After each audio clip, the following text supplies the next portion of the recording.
welcome back to the workaround. I'm here with Peter Williams. He is a really neat guy, lots of interesting stories that he's going to share and experiences he's had. He is both the founder and CEO of a creative agency out in San Francisco called Designerds, which he co founded 12 years ago. He is also the CEO of a company called Luna Park Creative, which focuses on making new consumer products and bring ideas to life, which he will share some as well, and some news that's breaking in that realm. But Peter, I first met, I think, at like 23 years ago when he was working at a little video game company in Cincinnati, Ohio. I was coming over to try to leech off some of the startup innovation juice that he had with a good friend of mine named Michael Wilson. And we were talking a few weeks ago, and I learned everything that Peter's been up to lately. And I just said we need to we could keep going, but I need to get this on on video because you've got some amazing stories and great attitude, and learned a lot, and definitely not afraid to share your experiences. So welcome, Peter. Great to have you. Yeah, thanks. Pleasure to be here. And yeah, it was great to reconnect when we did and how we did. Reading the articles you're writing really struck a chord with me, and I thought, oh, I better reach out and reconnect here. That's exactly what I'm writing for. Yeah, well, it's great. It's working. Attract the people who get it and want to keep going down there. But Exactly. well, this is about you, not about me. So let's get into it. I'd love to hear maybe like a brief story of how you go from working at a video game company all the way toward starting your own creative agency out in San Francisco. How did you get out there?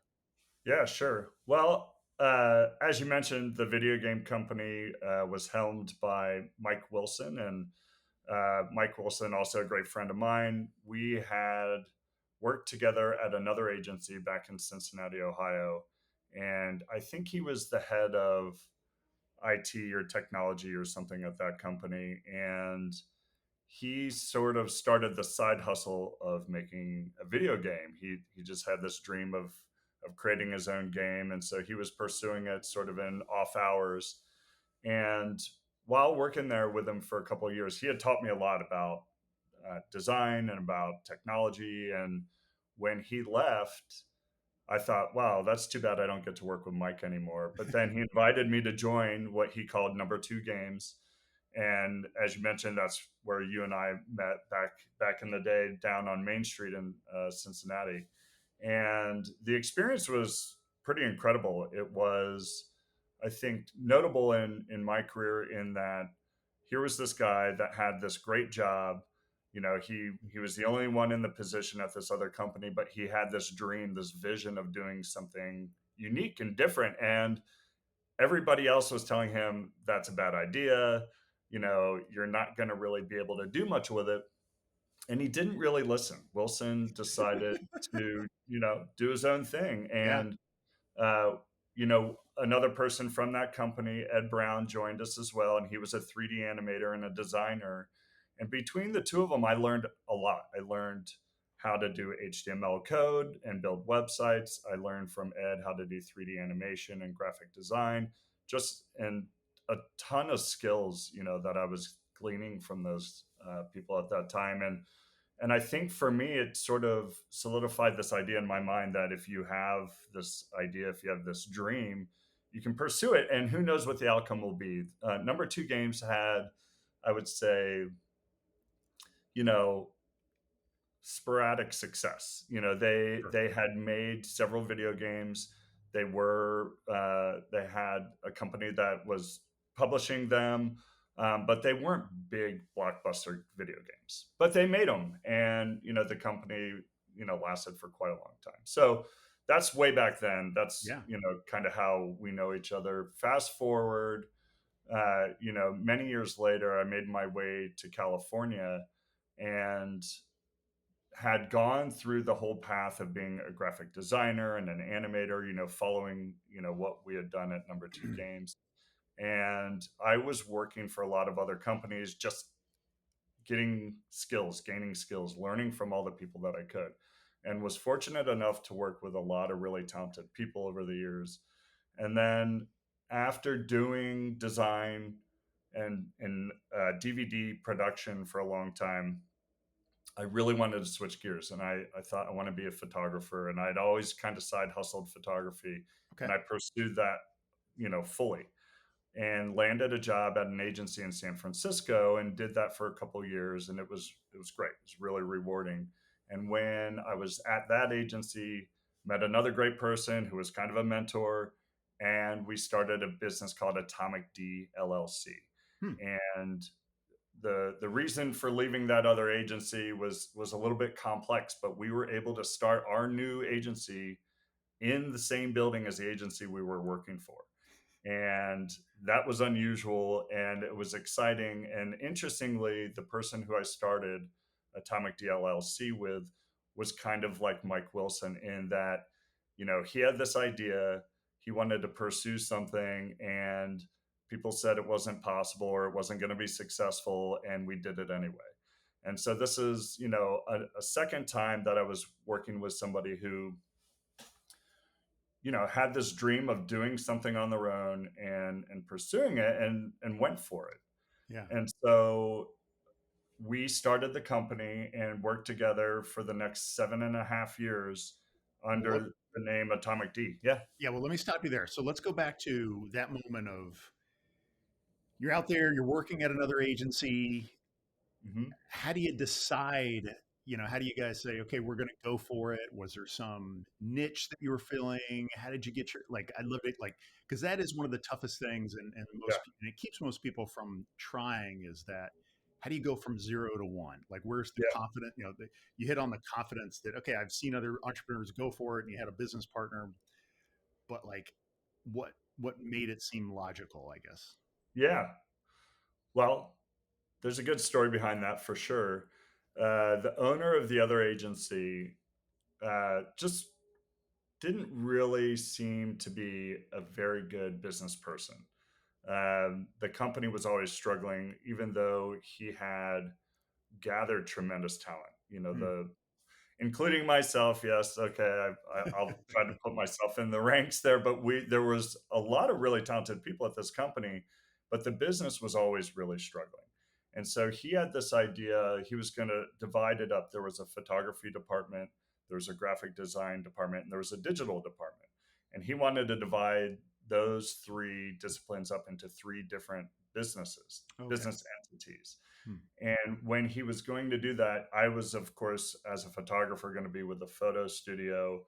And then there was going to be the digital arm and the design arm.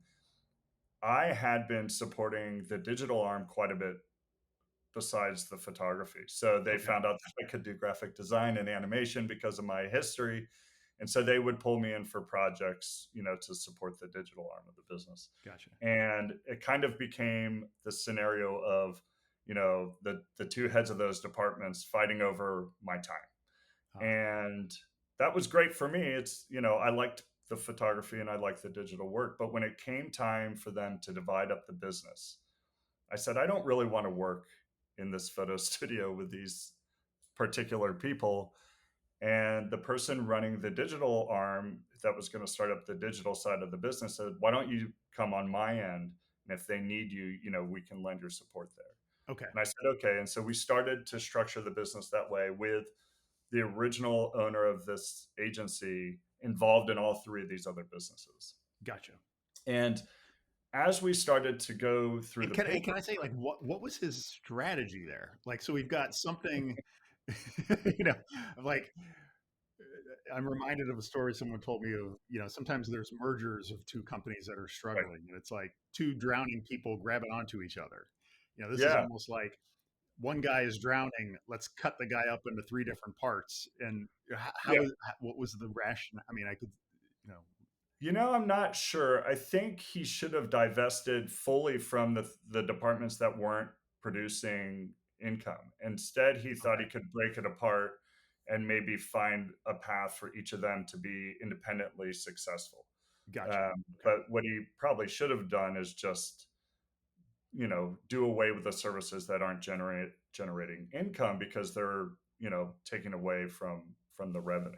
And was the digital Um, part that you got pulled into, was that it, growing it was growing the pretty most well? of Okay, of yeah, all the sections of the business. That one had the most opportunity and had been experiencing the greatest growth in revenue. okay, Versus the other ones would generate income, but they weren't growing at all. gotcha. And so maybe the strategy was that, to be honest, it wasn't shared with me, so I don't know. But when we started to do the paperwork to, set up the structure of the organization, and they were talking about what percentage everybody was going to have in this Yeah, company, uh, the other person that I was entering into this part of the organization and I talked and we said, what do we need him for? yeah, We're the executors. We actually not only do the work, I was executing all the photography and all the other digital assets, and he was out there selling the services to the people we were working with. And we said, I don't think we need him. huh, And so we just cut him out of it completely. And that was a bold decision. And so you're asking, how do you get from 0 to 1? We knew that we were the producers of all the work. yeah, And, when we were talking about, what is the structure of this organization going to look like, there was this other person involved that wasn't a contributor. And, there wasn't a lot of business know-how that we could glean from this person. got it. They were taking their company and splitting it up, and none of it made sense. So we said, why don't we just do it on our own and do it our way? We know what it takes to execute really good, high quality, creative. Mhm. And so we just did that. We did exactly that, and we embarked on our own. So did you completely cut ties with that owner or We didn't. So we ended up working in the same building because that owner had owed commissions to my business partner, and oh, and hadn't paid. And because he was in debt essentially to my business partner, we were able to, you know, kind of work that debt into getting our own office space within the same building and getting equipment. We just took that debt and yeah. put it into the business that we were starting. So you had some good leverage and the business, if it's in debt, it's not worth anything really, Exactly.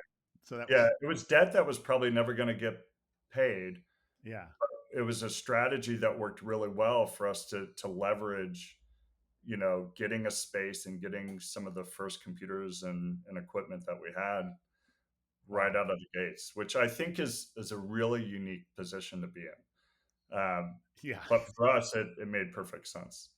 But that's great that you had that intelligence to take that risk and then negotiate, not, in a smart way, just, hey, what are we doing here? What are we, Yeah, we worked hard. We worked a lot of hours, and this other partner wasn't going to really contribute much. So we just didn't want to be bogged down by that, I think. okay. So doing digital work, what, like, did you kind of just inherit some of the clients as well? Yeah, so our very first client was the agency we came from. Okay. And the way that that worked was I was a commercial photographer in the studio and they needed me. And so we started this new business entity and they had to hire us so that I could sit in and still do the commercial work. So for the first, I'd say, 8 months of the business, I was fully allocated to this one client, which was our former agency, who paid me full time to be a photographer in the studio. So that also worked really well. We had a client immediately, Yeah. and then coming out of that, we happened to meet somebody who was helping start up a division at Samsung. Hmm. And they came to our office and they met with us and they were looking for an agency that could be their agency of record for this new part of the organization called SSIC, which was the Samsung Strategy and Innovation Center, Hmm. essentially the R&D arm of the Americas for Samsung. And they said, we need branding, we need marketing, we're going to need, naming and campaigns for all these products they're going to produce. And we had, one great meeting with this person, and that was our big win right out of the gates, is that we Gotcha. won Samsung in this new division. And so, we had an agency that we worked for before as a client, and then Samsung, and that was our second client. It's pretty tremendous. That's great. Yeah, it's funny that Samsung. I think I've been to that innovation center Yeah, they used to have an office years in ago, Menlo Park, and then they had one down in San Jose at their new office. and I remember seeing a mock-up of a refrigerator, like a convenience store refrigerator glass door that also was a screen. Yep. So you could put like obviously advertising and what's on sale. And Yeah, I don't and know if you've I've never seen see that in a those now while. in grocery stores. I mean, they're out there. Okay, that's out there now, That finally. technology is actually, yeah, it's come to be a real thing. So when I go to my grocery store, it looks like a full case of, Red Bull or whatever it is, but then you open it and that's just a screen. And once you open it, it goes Mm, transparent. You see what's really there. It's okay. interesting. Yeah. They did all No. kinds of cool stuff at that company. So that's great. I mean, that's another key step, I think, in any, especially in any professional service. How do you get the first couple of clients, get your sea legs and Yeah. confidence, and Yeah. how did So that, we were a new business. This was very exciting. And I think what happened with Samsung, brings us all the way to today's date in terms of how the agency is still serving clients. So because it was our first big win and we wanted to really impress them, we wanted to do whatever it took to get the job done, which included we brought our iMacs to the Samsung office, which, was kind of a no-no. You can't really yeah, bring your Apple computer into Samsung, but we did because we were creatives and we needed it. yeah, So we did that and we set up shop at their office and we just said, hey, whatever you need, we're just here. And we kind of forced our way into being, part of the team, and they loved it. They were very, very happy to have us because they didn't have to call anybody. They didn't have to submit a ticket. They would just walk over to our desk and say, hey, I need this presentation, or I need this logo, or I need whatever. And we just became embedded with the team. And most people thought we worked for Samsung as well. And that kind of just boldness to just show up with our computers won hearts and minds over there. And we were their AOR for SSIC for almost 8 years, for the full length of wow, that organization's, uh, you know, actually until they closed it down. The okay. president retired and they couldn't find someone to replace him. And so we stayed all the way until they shut it down. And that, what do you remember where the germ of that idea came from? Of let's just go over there, like let's just Yep. camp It out. was my business partner. His name's Brian Nowak. Brian, he's a bigger than life person. I'm a tall person. I'm 6'3". Yeah, Brian is 6'7", so he's bigger than life, both in his physical presence, but also in his ideas. He's got a million ideas, and he said, "Let's just go over there. Why don't we just show up? They're asking us to do all this stuff. We're spending all this time on, with phone calls and everything. It'd be easier if we go there." And we got the clearance to get in there. They gave yeah. us badges so that we could come in, and they thought it was a great idea because they wanted creatives there to bounce ideas off of. And so he just said, let's go for it. So we did. It makes me think of a couple things. One is, and things that like I feel like I learned in my agency time, but I've forgotten and people don't talk about it as much. But one of them is that you hear this in sales sometimes of you win business just by walking around. Correct. Like that was a Absolutely. strategy for us at our agency where Mike Wilson worked with us, Yeah. Bridge, and we would always try to get badges for employees. I'd say, Yeah. look, I'll pay travel, just get out there. And sure enough, for the client success people that are liked, you eat in the cafeteria, people come up to you, oh, we got this project, oh, I need to tell you about this, oh, I'll tell you about that. It's not even whining and dining, it's just literally being Absolutely. there. Yeah. But It yeah, go ahead. well, I was going to say the other thing is that clients want access to the creatives.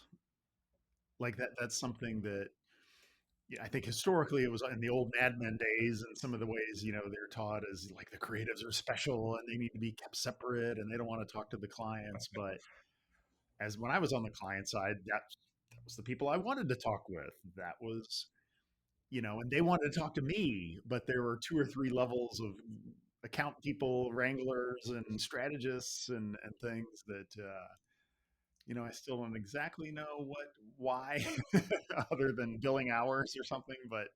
Yeah. But like that isn't, and it's another also plays into that fact of being small. You guys can do that kind of service that the big traditional agencies can't.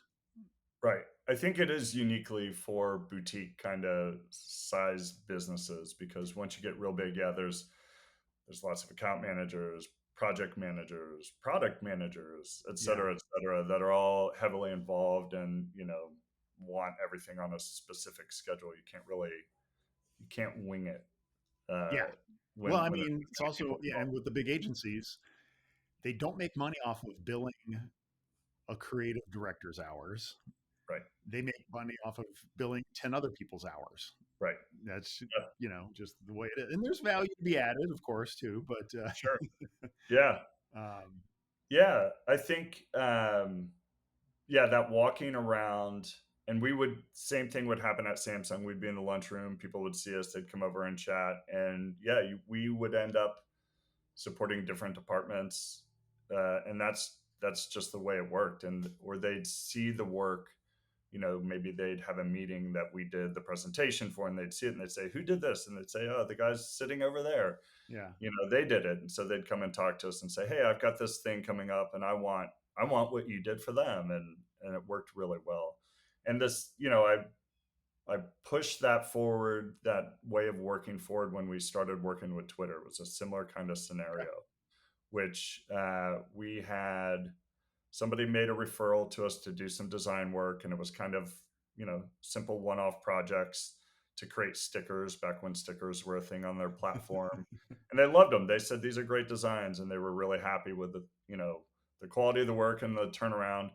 And then they said, we'll get you badges. We don't really know what's coming next, but we'll get you badges if you guys can come by our office sometimes. Maybe we'll give you some work. And initially, nobody went to pick up their badges, and this I didn't know about that. And when I found out over a call that nobody had gone to pick up their badges, I said, "Hold on, let's go get our badges." So we went over the next day, got hmm, all of our badges, and then we had access to the office. And they invited us, "Why don't you just sit at our office? We don't know what's coming, but when something comes, we'll give it to you." And we did that. I brought three people with me, and we just sat at their office with their design team. And then before you know it, they were working full time. wow, And you know exactly what you mentioned about just being there. I would go in just to check on our design team, and sometimes I'd sit and do design myself. And just being there, people would say, "Hey, I've got a project for you," and then that turned into another really big retained client, and AOR for their creative team for 7.5 years or something. okay, And I had as many as 12 people supporting them, in a full time capacity, doing all kinds of creative. We touched everything that was public, in terms of billboards in New York Times Square to everything internal. They're big internal meetings that we basically presented all the work hmm. that was shown internally.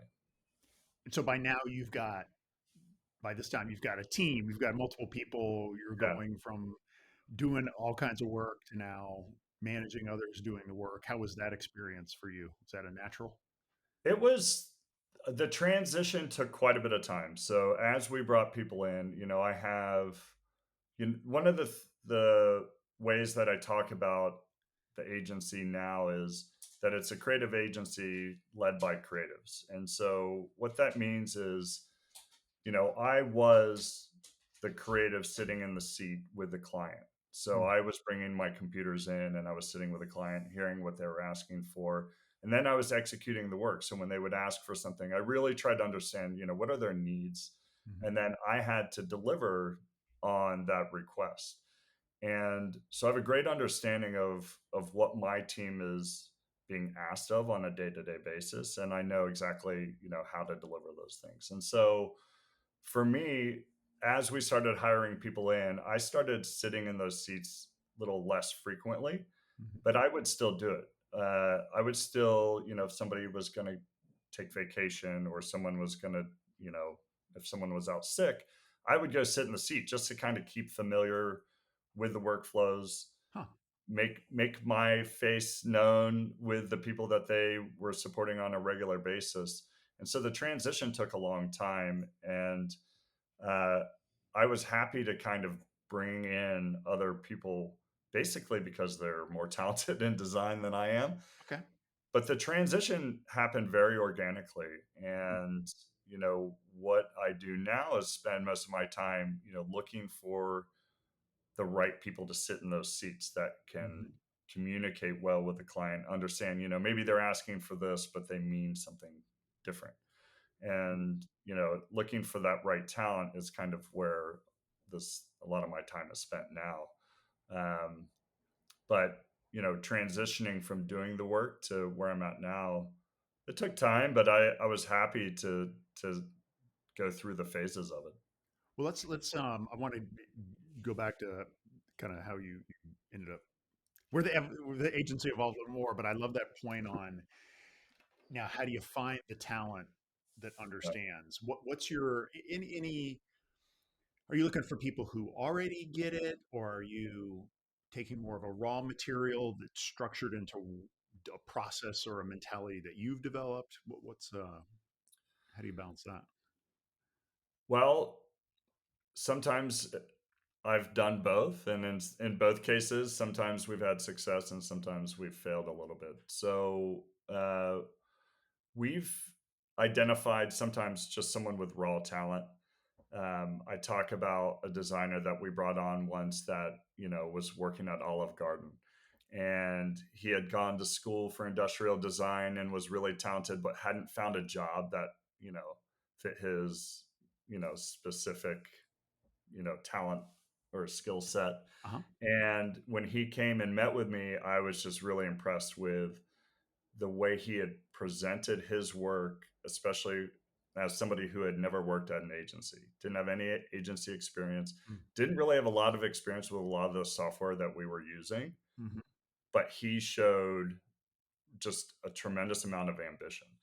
And Mm-hmm. he stayed with the company for 5 years. And by the end of it, he was one of my art directors. I mean, just dove in, both feet and just went for it. And you can't always predict that somebody will have that aptitude or that eagerness or that energy, but this Mm. person did, and just a tremendous talent. We say the Everything. energy, and again, I love this kind of stuff. Like, is Yeah. it the you could see him like in front of a client, like that kind of energy? He had an energy around wanting to learn.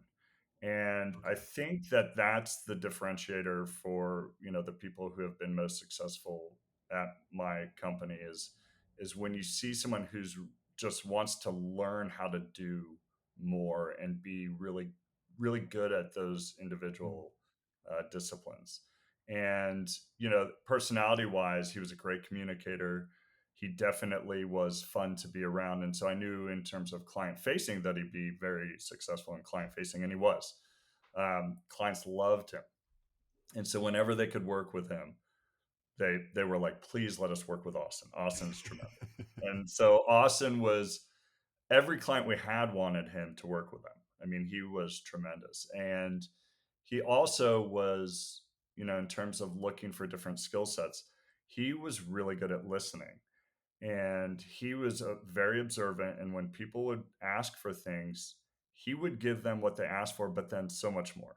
Hmm. And I think those, when in speaking with people and trying to find the right talent for our team, I'm looking for people who seem like they're really good listeners, who are asking questions, who are curious, Hmm. Hmm. have that energy, that drive to learn. Because uh, if you have that, you're going to want to learn more about your own craft, but you're going to want to learn about the client and what their needs are and what their Mhm. desires are, and even pick up on the nuances of things that aren't working and be able to surprise them with solutions that they didn't even recognize that they needed, maybe Yeah. How long does it take you to get that? on an When you're individual sitting down with person. somebody, how fast? Oh, If they don't have it, I know immediately. Okay. Okay. If they do have it, there's usually some indication that somebody's got some of those skill sets, and then it's now we've got it down to a series of I don't want to call them tests, but assessments essentially that let us um, have those people that we're interviewing kind of shine in those moments where we need them to, Hmm. and we kind of set it up so that they have to fulfill a certain number of tasks that may be as simple as asking us questions because they don't understand. And so we've devised a system now where we kind of set it up so that we can understand kind of quickly, will they problem solve? Will Okay. they ask questions to get a better understanding of what the actual request is? And so it still takes time. I think we can know in a couple meetings if we think the person has potential, Hmm. and then we know within 3 months if it's true or not. Hmm. Okay. And do you do any kind of like contract to hire or try to do We anything to do. manage? Okay. Yeah, we didn't. We used to just bring people on straight away, but now we do contract to hire. So we do usually a 3 month contract, and at the end of the 3 months, we either sign them on full time or part ways. Gotcha. And that's been a great model. It's worked really well. It's helped us, you know, bring people in that, we think have it, and we can kind of validate that through working with them. And then it's helped us stay away from, bringing people in that then we, wish we hadn't. Sure. That Yeah. I mean, that seems pretty usual. I've got a couple of my daughters are both in the creative industry now, and it seems like that's pretty common Yeah. for them. Have you done that in other areas like client success or operations roles or anything? Yeah, we have. We've done it with, with project managers, Okay. creative operations, copywriting. We use it for sort of every discipline within the company. Yeah.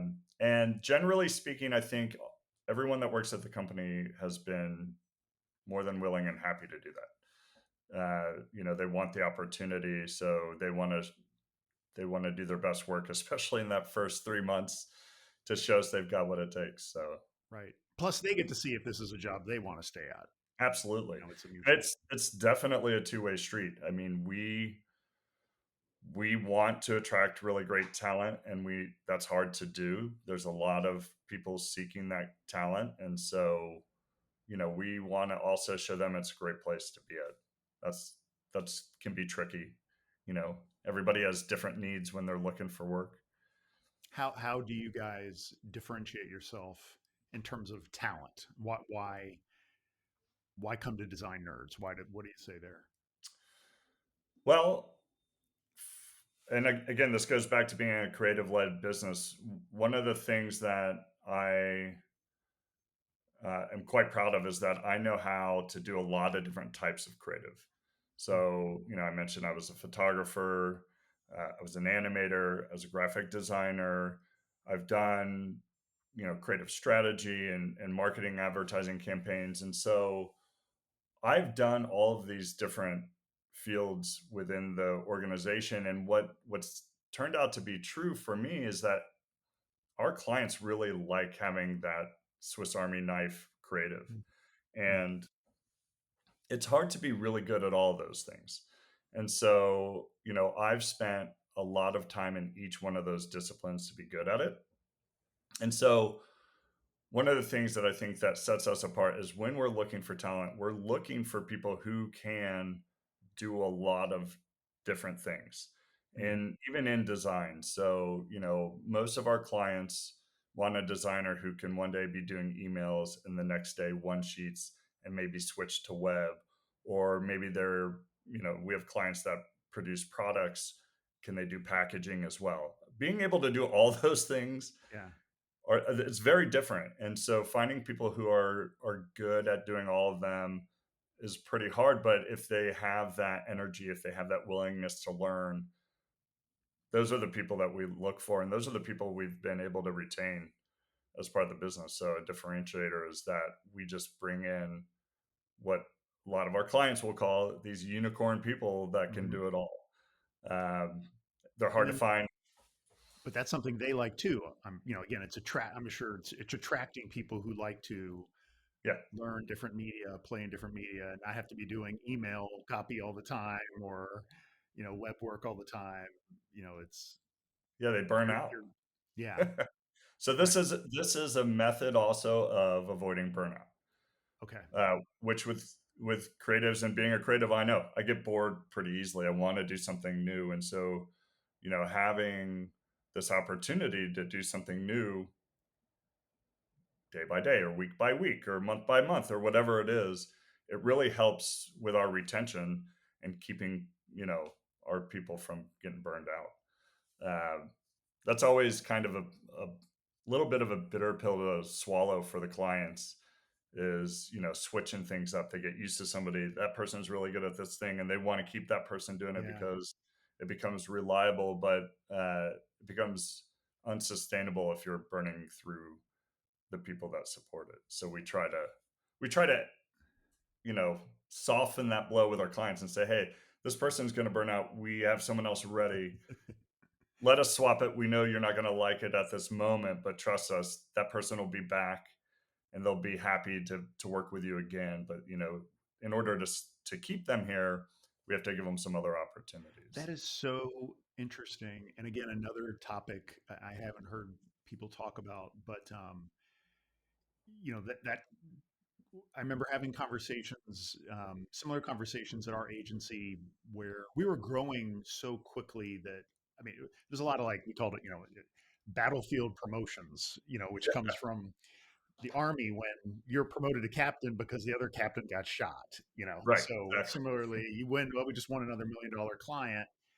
All right, I'm going to take this person who's a junior this, and now they're a senior, and right, now they're leading a team, and often it was, you're promoting some of the best people, obviously, and right. those it was never a fun conversation with the client, but it always worked to frame it as they're so great. It's kind of like, yeah, I know you love them. I got to give them more opportunities. Like they got them, too bad. They're so great. They got promoted, and that always Yeah.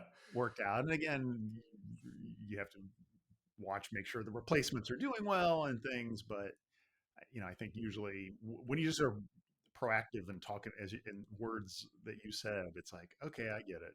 I'm not.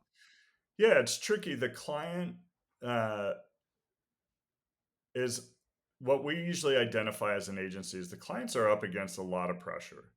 And what we do is try to alleviate that pressure.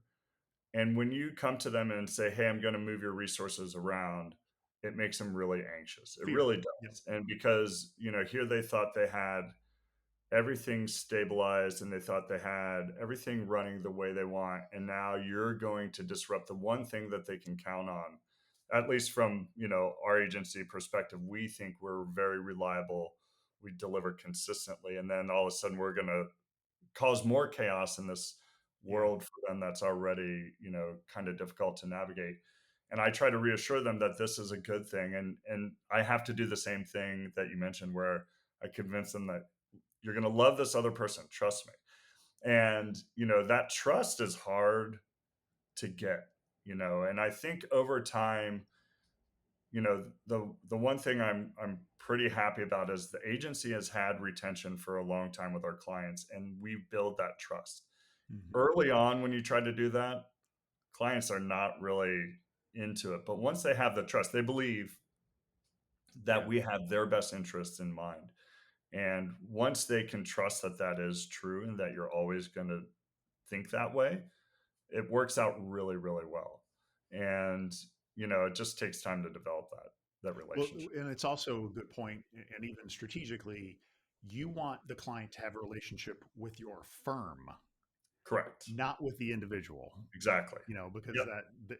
and even mixing it up, you could argue we're going to do that on purpose so that we're not beholden to one person. Who, when that person Right. leaves for whatever reason, are we going to lose the account? Are they going to try to take the account? Yeah. People can get Yeah. lazy. So just Well, like, stirring the pot a little bit. It's always It good. does. And we don't want to be identified as a staffing agency. And that's kind of how it feels sometimes. They get this relationship with our designers or our project managers or copywriters. And it's kind of like, well, what do we need the agency for? Right. And the reality is the agency is the company that has found these great people and has, built them up to be the support that you've come to know and love. Yeah. And so, yeah, we don't want to feel have them feel separated from us and the designer or whoever's supporting them. Mhm. We want All it right. to feel like this is a business thing, and yeah. So I want to hear about you ended up buying out your business partner Yeah, a few years ago. Tell us that story. sure. So I actually had two business partners. So I started with one co-founder, and then we brought on a third. Okay. That third left after 1 or 2 years, and then we brought in another third.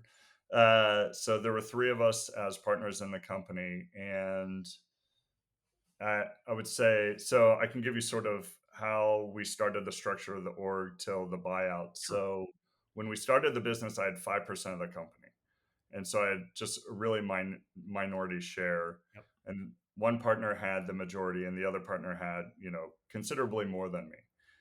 When that partner left after 2 years, I just assumed their equity in the business. And the reason why I did that, I had to fight for it, but I Mm. told my other partner at the time, I said, look, I do the majority of the executable work to support this agency. I think I deserve that equity. That person's leaving. They don't want to be part of the company anymore.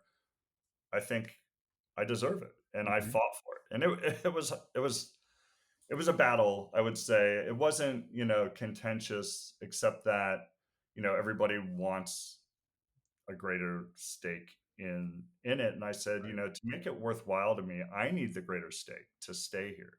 Mhm. And so we agreed, and I took that equity. And then when we brought in the next third partner, we both gave up some of our own equity to bring them in Okay. to When you make them and I think interesting, classic example of all right, we're fighting for a fixed pie, right.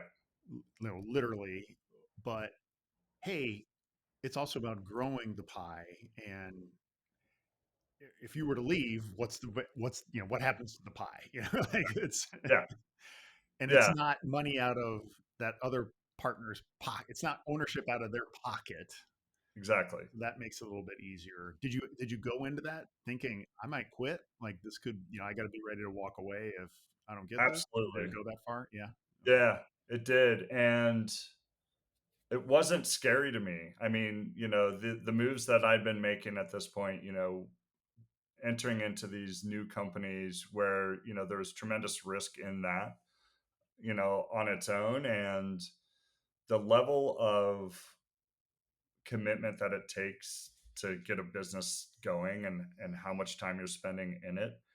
Um, I just had to say that if I'm going to stay here and I'm going to put in this level of work, I need to have, this level of interest in the company, or else it's just not worth it. And if Mhm. if we don't agree on that, then I can move on and I can do the next thing.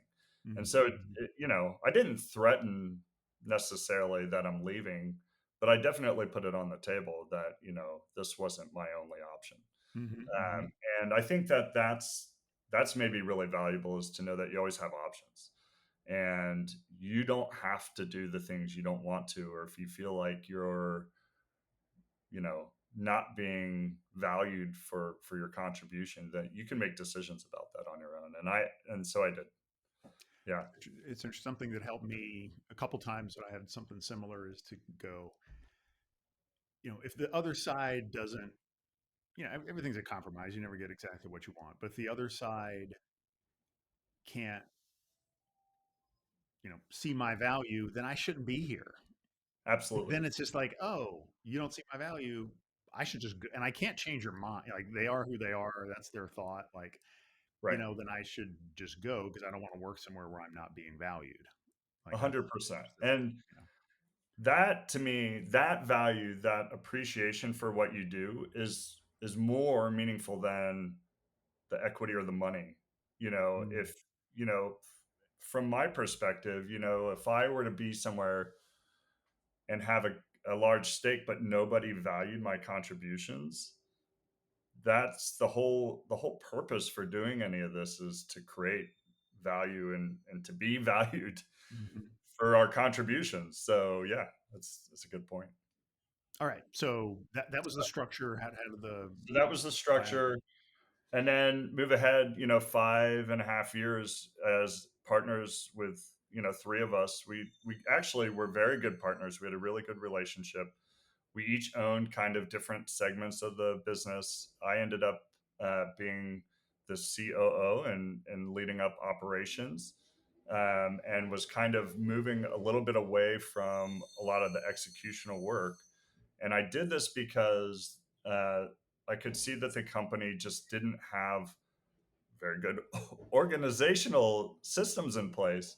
And I think, pretty split evenly left and right brained. And I wanted it to be a better organization. And so I took Mhm. that on. I was still executing creative, but I took that on because I wanted us to have healthcare and I wanted us to have 401k. We were bringing employees in. I wanted them to know, we had a handbook that, that they would sign and make agreements with. And we didn't have any of that at the beginning. And so I that was my mission, to put that into place, Mm. as well as simple documentation, like, you know, um, our scope of work templates and all those things. I built all that kind of from scratch. And so we were happily moving along for the next 5.5-ish years, up until the pandemic. Mhm. And, you know, the difference between the way I operated with clients and business and the way my partners did is they were more project based. So most of their work came in on a project basis. Mm. And most of mine, largely with Twitter, was moving towards the retainer model. Mhm. And that was, from my point of view, from an operational point of view, advantageous because you can count on that money every month, Yeah. right? And it Sure. creates stability for the organization, which it did. It helped stabilize our business. And during the pandemic, all the project stuff just went away. Mm. And we were left with one client, which was Twitter, which is the retainer. And I think during that time, both of my partners were sort of losing interest in our business model and the way we were set up. The structure of the three partners, and for them chasing projects all the time, and they were just getting kind of worn out by it. Yeah. There's a lot that goes into those, pitching all the time to win those projects. And the idea of just shutting the company down uh, was brought up. And Wow. so, both of my partners said, we're not really interested in the way that this is functioning. There were a lot of conversations about who are we as a brand, and we couldn't agree. And so that was notable, as now in retrospect, we would have all these meetings about, well, who are we as a company? And trying to be introspective and understand, what is it that we're trying to achieve? And everybody Mhm. had a different answer every time we met. And so it came down to this possibility of shutting down the company. And I personally, and there were some other business ideas thrown around. Okay, we're going to shut this down and do something else. And a couple of things uh, were in consideration for me. One is I did not want to go back to a startup mode. It was just so much work to get this company off the ground.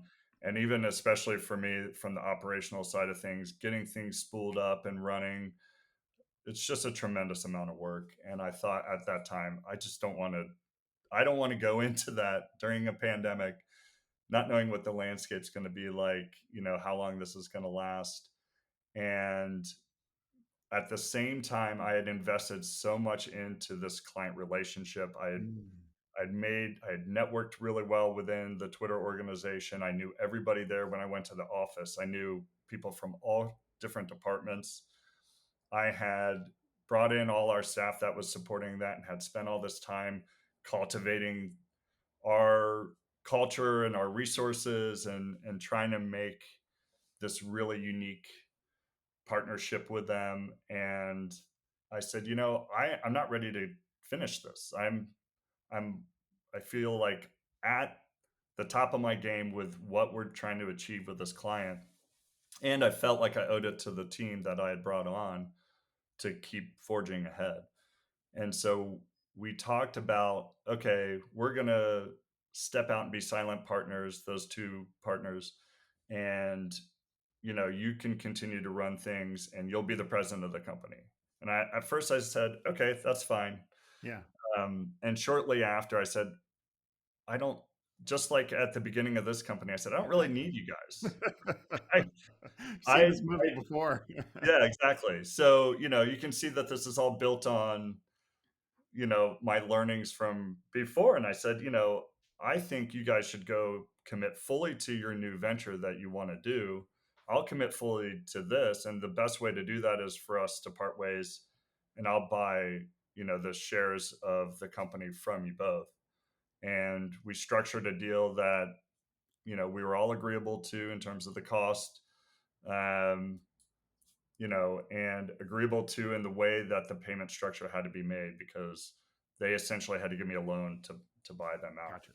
And so Was it like multi-year performance multi-year, based at all, or?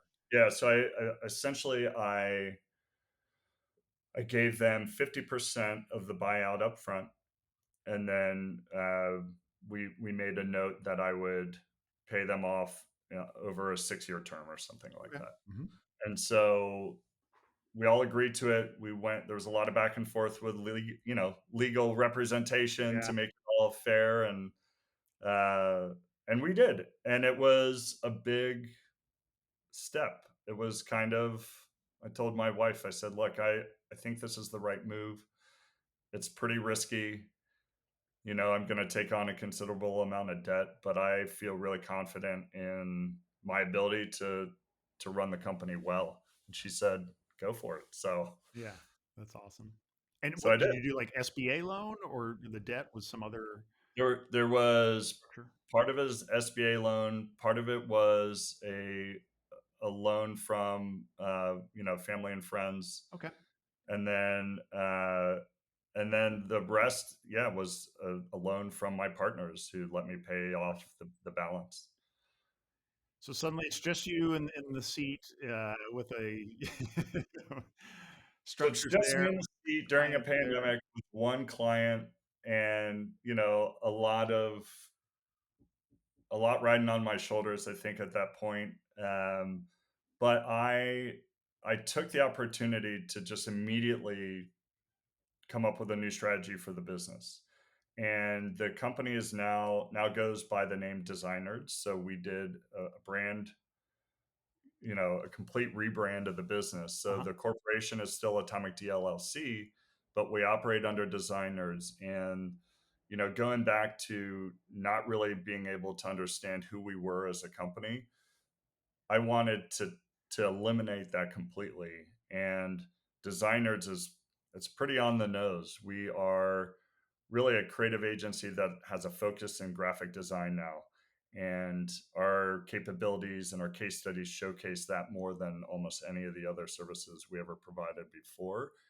And at first that was a little bit scary. Oh, we're gonna take away all these things we used to do, but it actually is the opposite. People know that we are really good at that one thing, and they come to us for that. Mhm. The branding reflects it, and beyond that, I had always had a drive to make cultures, really the most important thing within the organization. So I shifted us completely to that.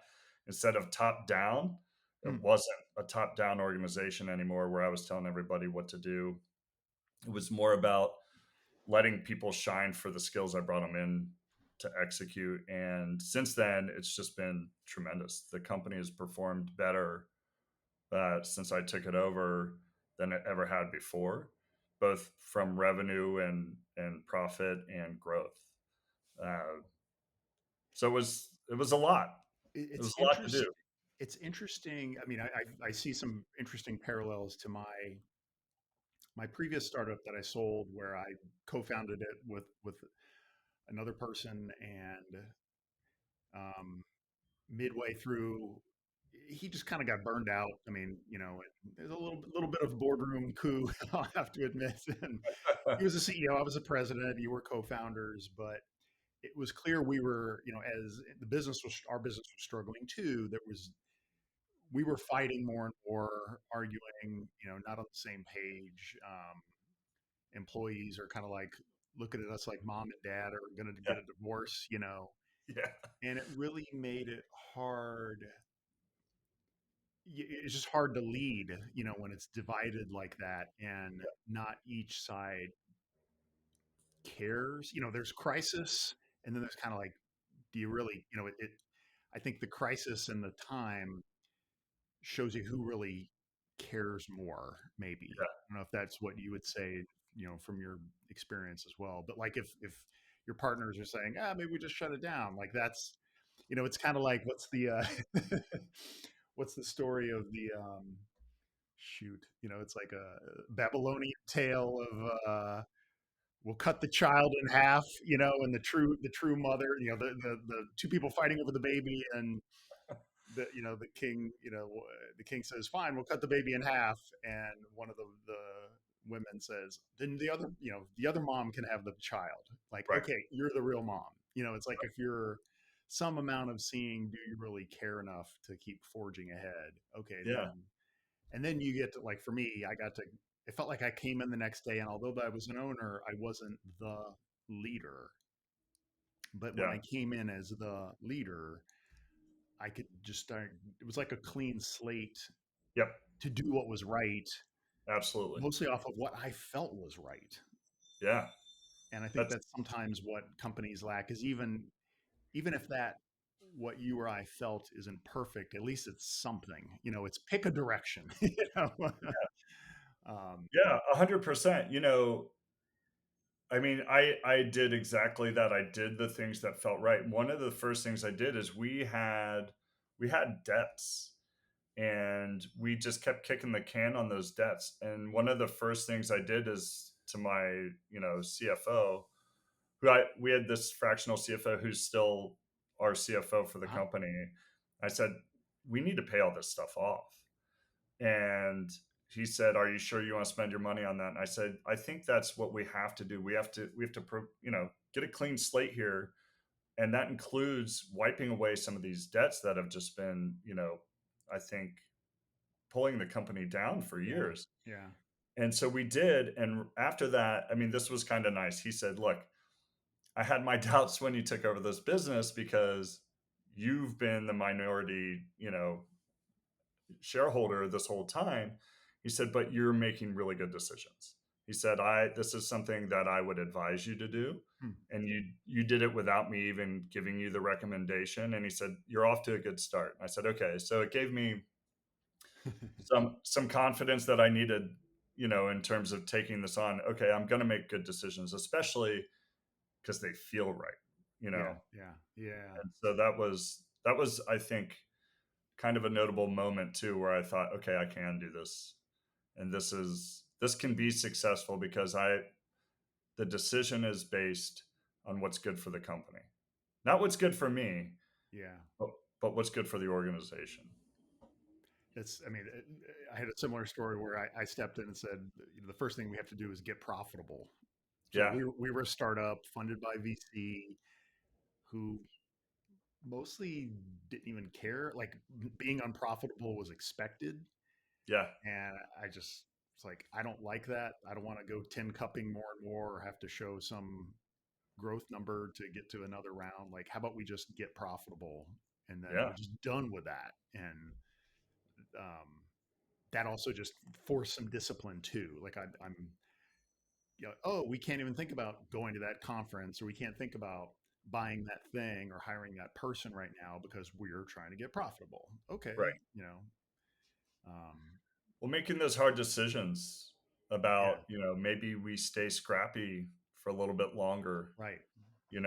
and that's what's more important to get the growth that you need.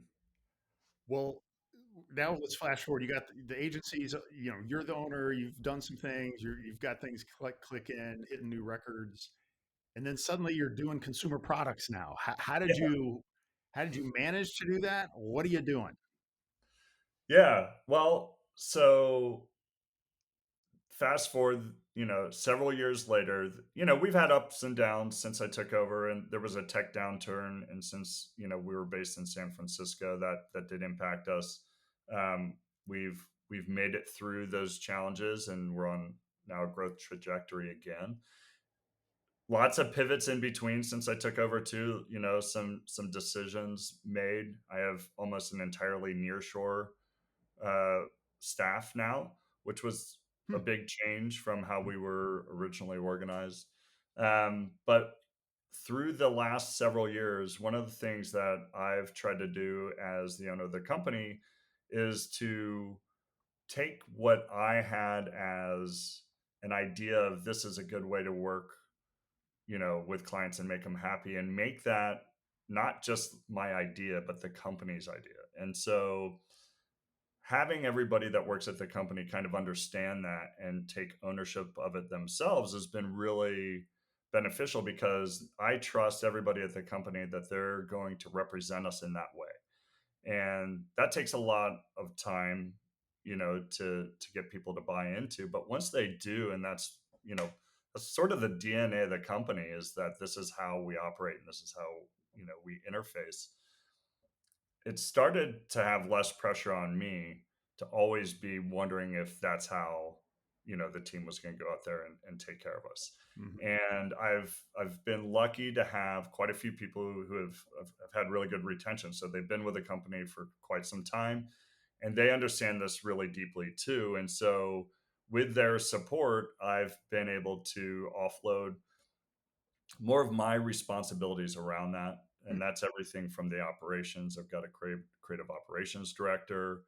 I have a business administrator that helps do a lot of the day to day things and keep things on track for the organization. I have a creative director who is now helping with business development. So I've been sort of taking all the responsibilities I had and putting them in with trusted people who share the vision that I have for the company. hmm, What that's done in turn is freed me up, and because I'm a creative and I always want to be producing, I started to hmm, think of okay, well, now that I've got this additional time, what am I going to spend it on? I don't need to work 12 hours a day for designers to be successful. So I've got more time now than I've had in quite a while hmm, and I've always had this interest in product design and product development. And it goes way back to my childhood, which is, uh, subject for another discussion. But I started to go back to a list that I had been creating for a long time of ideas. And these ideas uh, are everything from movie scripts to, little toys or products that I thought are like a cool invention or whatever. And I went down my list and I just picked a couple that I wanted to test. So I hmm, started tinkering here at the house and built some, proof of concept prototypes. And I did it with two different things from the list, both of which functioned really well. And so I thought, okay, how do I take this to the next level? I think these things are working for me. How can I produce this as a real product and get it out into the world? And so that's what I've started Luna Park Creative for is kind of a place to it's kind of my playground for ideas huh, and Luna Park Creative is the playground. I mess with things if I think it's a good idea. I've been learning the process of manufacturing, of product development. So I've been working with industrial designers and manufacturers all over the world and using my agency to support a lot of the assets that I need to create these things. But uh-huh, uh, it's been it's been exciting. I mean, I think learning this whole new system and of processes and operations has been really what I needed to stay kind of invigorated with creativity. Yeah. And, the excitement you mentioned at the beginning of this is right now I've got a couple, prototypes from manufacturers for these two consumer products I'm creating. And they actually do what I set out for them to do, which is pretty It works. awesome. But lots of learning. I mean, I've filed patents on these products, which Okay. is working with attorneys and Yeah. working with designers to create all the paperwork and draft all the imagery of what you're trying to protect, and then trademarking and naming and all the things that kind of I've learned a little bit of through the years, and now I'm applying all to Hmm. at once for my own. Hmm. It's been pretty exhilarating. Well, tell the one product you mentioned when we talked before was the dry fan. Yeah. Tell us about that. Yeah, dry fan is just what it sounds like. I mean, I didn't go crazy with the name. It's You got the trademark on DRYE yeah, in all countries and all situations. exactly. Yeah, I spelled DRYE because that will be a trademarkable name That's great. later, It's and one of those names that you're like, why did really nobody ever thought of this before? No yeah, one ever used this. Like, exactly. But I am pretty active outdoors person. I like backpacking, camping, lots of hiking, cycling. My wife's a marathon runner, and so we use camelbacks all the time. I've got the two little kids, so when we do hikes, I bring the camelback. Everyone has water for the day, and sometimes you think you're going to do, an afternoon hike, and you're out there for the entire day or something. It's always really important to keep lots of water on hand, and so I've been using this camelback for more than 20 years probably, and the maintenance of it when after a hike or whatever has always been really cumbersome, and they're notorious for if you let the water sit in them, they get moldy. I mean, they get gross. They grow all kinds of bacteria in them. If you use it afterwards, it tastes funky. I gross. mean, Yeah. it's just gross. So I did a motorcycle adventure trip to Utah, and afterwards I had a camelback and two other bladders that were wet, and I just wanted a solution, and I thought, why isn't there a product that just blows air into this to dry it out? And so I made one. I bought just a handheld fan, and I cut apart an old camelback, and I glued the ring to it, and I put it on it, and it blew it up like a balloon, and it dried it in a couple hours or something, like completely.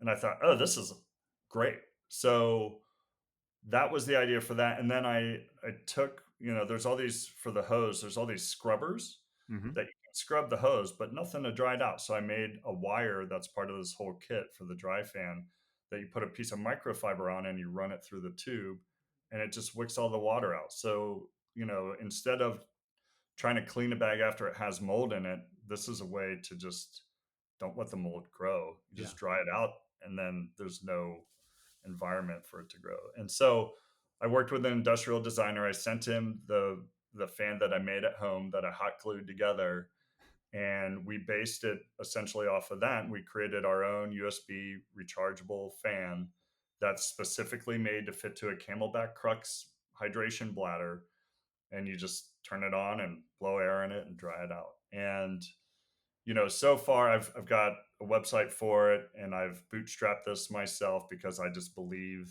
this Hmm. is a product that people want. And I've gotten just great feedback from it so far. I'm not distributing the final product yet because the manufacturer is making some tweaks, you Okay. know, to some refinements to the product so that when I deliver, it does what I say it will. Yeah. Uh, but yeah, it's just a product developed out of a need. And I think I, for me, that's the kind of product that's most useful is, you know, there's this arena of things you need that nobody's addressing. And when someone does, you're like, oh, thankfully somebody thought of this. Well, and what do you think of like what does success look like? So I Hmm. could see it being I just tested myself and I learned a lot and I have a thing and look, or it just solves my need. That's enough. Or, I'll sell a couple hundred, who cares? Or meanwhile, On the other end of the spectrum might be the much more hungry entrepreneur, say, who's like, I got to get my widget that's going to make me $100 million, and I'm going Yeah. to keep trying things until I hit it. Like, where, how do you think about all Well, I've got this huge list of ideas, and I think one of them will be the home run. that? Okay. I'm hopeful. But for Dry Fan, I really wanted to create this product to solve my need. And I thought And the when I need being the camelback drying or the do something creative that's all mine and a product for my bucket list? both, Yeah. Okay. both, they both serve that purpose for me. Yeah, I wanted to create something. I love building stuff. I love, tinkering. It satisfied that creative desire for me. But then, in terms of creating something for that's useful, I also wanted to solve my problem. So I think I set out. I said, okay, I want to build this. I use Camelback. That's the brand I've been using for 20 plus years. And so when I started thinking of this, I set out with this goal in mind, which is I'm going to tell Camelback I made this thing, and I want it to work really well, and I'm going to tell them I made this thing, and I want to see maybe they want it, Yeah. And I thought, well, if I can get them interested, that's a win for me. And in terms of selling it, I hope people want it and buy it, but if they don't, that's not really my mission. Hmm. I just wanted to make something that other people could, going back to recognition, people would recognize that this was a good idea. Yeah. And this is my first product, right? And so I thought, okay, if the first thing I try they're into, then that's a success for me. And I was able to reach out to the parent company of Camelback. I went, they're called Revelist, and I just went on LinkedIn and I messaged the CFO and the president, and I said, "Hey, I created this product. I got patents pending. It's with a manufacturer now. It's going to be ready soon. It's an accessory for your brand. Just want to know if you want to see it." And they responded to me and they said, "Yeah, we were interested in seeing it." And they sent me to their head of R&D. Uh-huh. So I met with the head of R&D from Revelist, and he gave me, a 30-minute window to pitch it. And I built a presentation. I have a design agency, so we You've built it, presented things to people before, so that done it helps. before. And I had a team to build this amazing looking deck. And I created a video using, all the tools that I had, but also lots of new AI tools. I made this really good video. Uh-huh. I Yeah, showed the it. video is great. Yeah. And at the beginning, when I first got on the call, he looked very disinterested. I'm sure he gets forced into these things all the time. But after he Plus, saw it's the not video, invented here. I mean, that's the number one thing. Anybody in R&D is yep, going to have a negative bias, the big old crossed arms and exactly. yeah. After the video, though, he started talking licensing right out of the gates, and he had a million more questions. I had, a slide for every question that he had. And the call went really well. And he said, "Hey, I want you to speak directly with the guys at Camelback." And so he put me in touch with two of those people and had another great meeting. Same thing. I pitched it to them. They'd already kind of seen it. They wanted a test product so that they could test it in their own lab, and then they said, "Why don't we do a licensing thing?" Same as what the other guy said. So then I talked to Revelist's head of licensing, and we had a discussion about licensing. So for me, I talked to four people, two from Camelback and two from Revelist, the parent company. Yeah. I already consider this a win. So when you're asking, what's success? I mean, Yeah. this is the first product I've made, and I cold called the president of the company, and he said, "Yeah, talk to these people," and they were interested. And so, it just validates the pursuit. Yeah. And for me, as a person who has always had this desire to create things, Mhm. knowing that if I do create them, that they are viable is enough to keep me going. Mhm. Maybe that product doesn't become, a big hit, and maybe some people want it, but it's not a tremendous business. Um, it just gives me motivation to pursue other ideas that maybe, Mhm. reach a wider audience. Excuse me. Plus, like just the I think there's something to you're playing the game.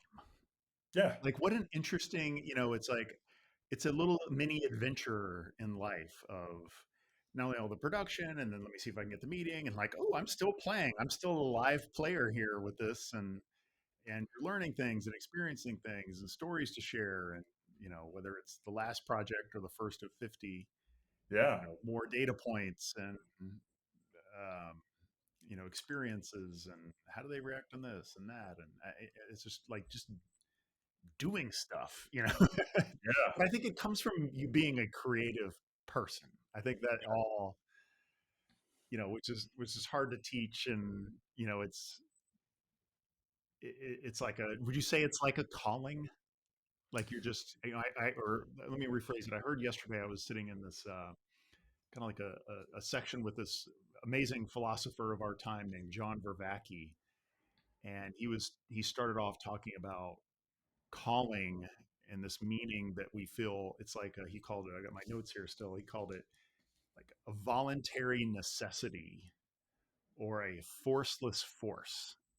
Yeah. And I was trying to think about that points where, in companies or my writing or writing a book, like I just have to do this. It's Yeah. like, or what do I find myself doing when I have a free day? Whatever that is, I do, because I'm always doing something. I'm not sitting on the beach or whatever. Like, oh, what I'm doing is the forceless force. Do you does that resonate? It does. I mean, what do you spend your time with that gives you satisfaction? And, I think those are the things that most people are trying to find. I get great satisfaction out of doing these product ideas, and not only, seeing if they can become a reality, but the learning process for me is always, I just love, okay, I don't know how to do that, but it seems like I could learn this. And so I'm not afraid to pursue the things that I don't know how to do. Mhm.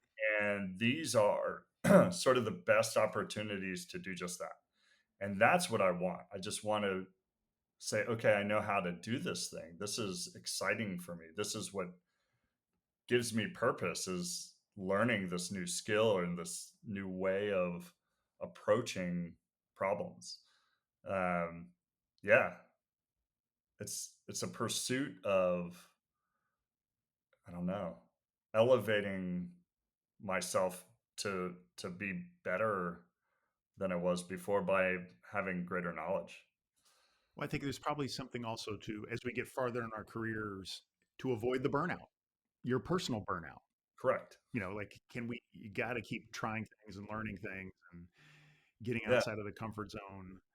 And I think, especially, the hope is, call it the second half. I think we're both on our second half of our careers. If you can take that second half and get it tuned more toward what do you really love to do? Like Yeah. you're kind of minimizing the have tos, whether it's by getting out of certain businesses or finding you're giving your team more of an opportunity to step up, but also that like, okay, now what do I get to do? And can I make my day more of get to versus have to, like engineering your career? Yeah. I mean, the fortunate part is this is also building on everything I've done. Yeah. And, you know, I get to do this because I've experienced all these other things, and I'm supported by uh, the business that I've already built, and supported by it not only, financially, but, I utilize my team to produce materials for these other things. And if I didn't have that, it'd be a lot harder, I think, to present to Revelist. It'd be Yeah. hard to show them the product in a really organized way if I didn't have the backing of this company that I've built that just does that for businesses. Yeah. And so I get to do something new because I can build off of what's been done, which is that part I think is pretty unique about my situation, is that Luna Park Creative can depend on design nerds to back it, in a lot of ways. All right, Peter. Well, this has been above and beyond what I expected out of our conversation. You hit on lots of great themes that I try to touch with people every week. So thank you for joining. I'm going to put LinkedIn, a good place to find you if people want to connect and learn more or chat more or hire your agency or buy some dry fans. But I'll put links to companies and everything else there too in the video of the Right. dry fan, which is really neat.